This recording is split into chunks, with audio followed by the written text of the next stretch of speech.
In an ancient, expensive manor, hidden from view by a thicket of old trees, stood a library forgotten by time. Rare books and ancient manuscripts were preserved here, but the main attraction was a portrait, noticed only by a few daring history seekers.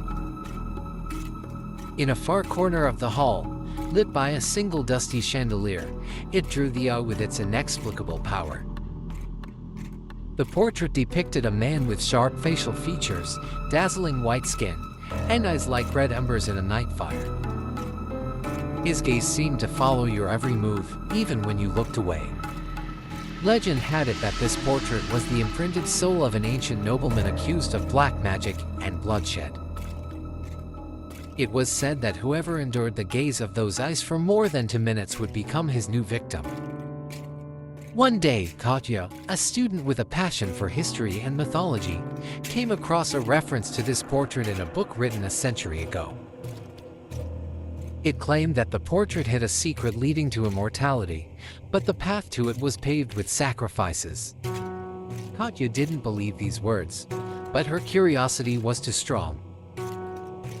She decided to visit the manor with her friends, Maxim and Andrei.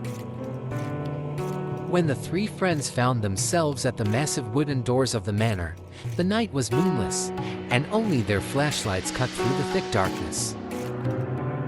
Inside, an eerie silence reigned. Every step echoed through the corridors, as if someone invisible was repeating their movements. There was a heavy smell of dampness in the air, mixed with something sweet, reminiscent of wilting flowers.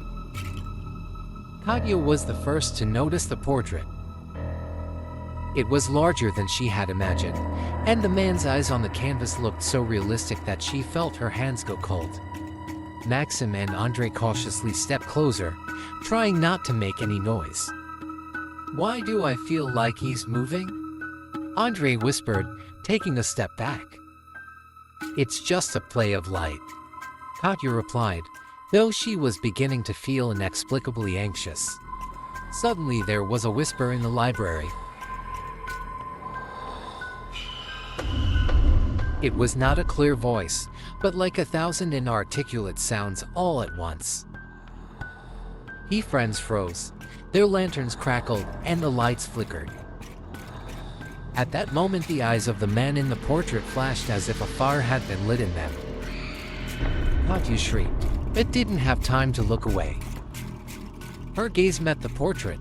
She felt a chill gripping everything inside her and time seemed to stop. Maxim tried to yank her arm, but something invisible seemed to hold her in place. "Katya!" he shouted, but his voice echoed in a new wave of whispers that grew louder and louder. Suddenly the air around them began to thicken. Shadows from the corners of the room reached for them as if alive. Andrei jumped up and ran to the door, but it slammed shut with a loud crack, leaving them in total darkness. "We're not alone here," Maxim whispered, his voice trembling. At that moment the portrait seemed to come to life. The man on it turned his head and smiled, revealing a row of sharp teeth. His eyes lit up with a scarlet light, and the air smelled of rust. "Welcome to the Eternal Night," he said, and the friends felt their feet pressed to the floor. Every movement was difficult, as if something invisible was pulling them into an unknown abyss. Katya tried to look away, but her gaze would not obey her. She felt the portrait sucking in her consciousness, leaving only emptiness and fear. Maxim and Andrei, seeing her condition, began to scream, but their voices were drowned in the dead silence. Something dark, like smoke, but with reddish reflections, burst out of the portrait. The creature took on a human form, and the friends recognized the man in the painting.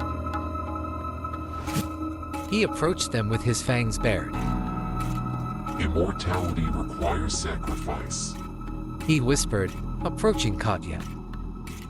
Maxim tried to grab something to defend himself, but his hand only went through the creature's body.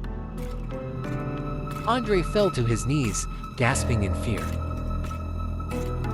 The man sank his fangs into Katya's neck.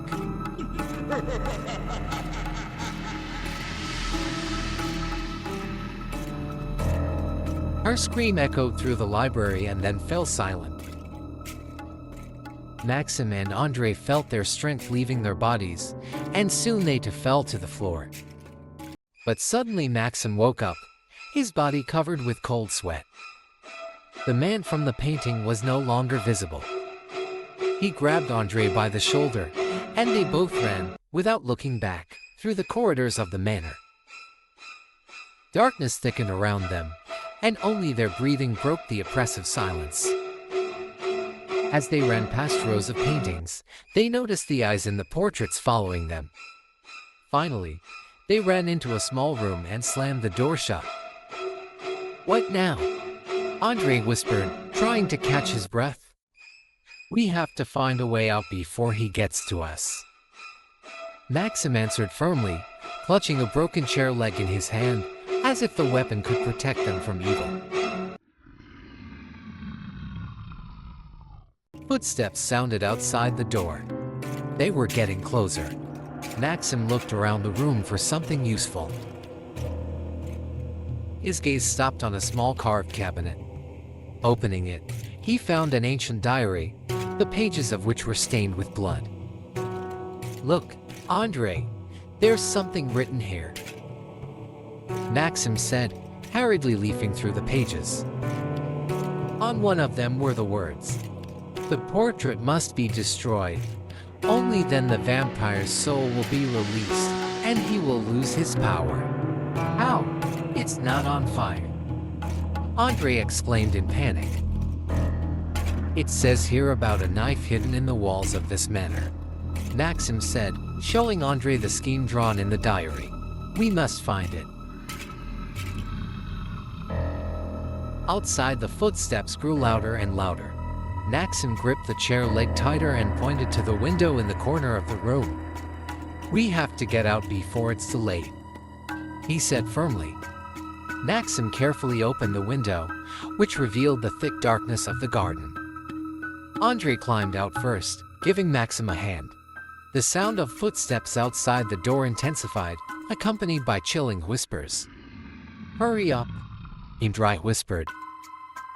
When they were outside, the chill of the night enveloped them. They ran deep into the garden until they noticed an old well overgrown with bushes. There, according to the diary, the knife should have been hidden. Maxim illuminated the place with a flashlight. Lifting the lid of the well, they found a ladder leading downward. Gritting their teeth, they began to descend, knowing that time was running out.